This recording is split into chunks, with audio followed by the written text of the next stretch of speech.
Comme pratiquement tous les enfants de mon village, j'ai commencé tout jeune à jouer à la pelote.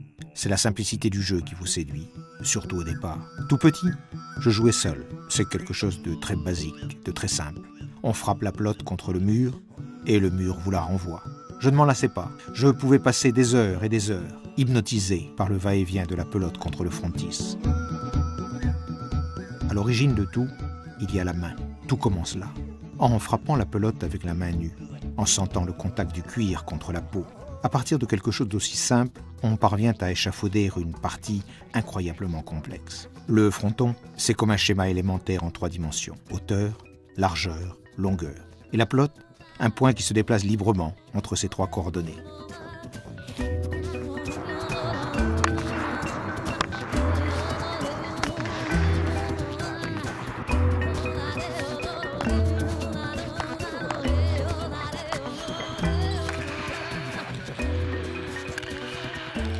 Au fil des siècles, le jeu a gagné en complexité.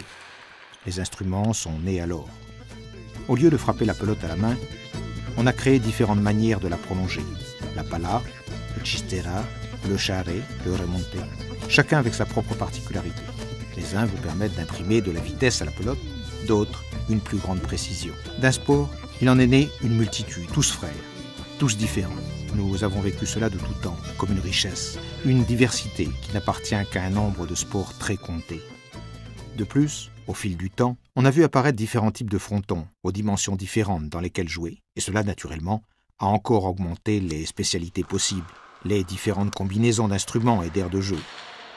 Cette diversité a pris de l'ampleur, à mesure que la pelote gagnait le monde entier. Le jeu, qui se réduisait au départ à notre pays, avec la main et contre un mur, se pratique de nos jours dans le monde entier.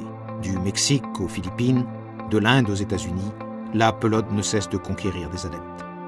Mais cette effervescence ne va pas sans entraîner un risque à son tour. Une telle diversité, tant de spécialités, de cancha, de pays sur les rangs, il fallait standardiser le jeu à un moment quelconque. C'est à quoi nous nous attachons. Notre volonté étant que le fronton 2020 soit le nouveau standard de la pelote dans le monde et que cela permette à d'autres pays de se joindre à notre sport. Nous aspirons à être discipline olympique. Nous avons choisi les instruments les plus représentatifs et une seule aire de jeu sur laquelle jouer. Et cela nous aide à nous rencontrer et à organiser la compétition, à nous comprendre entre sportifs de pays très différents.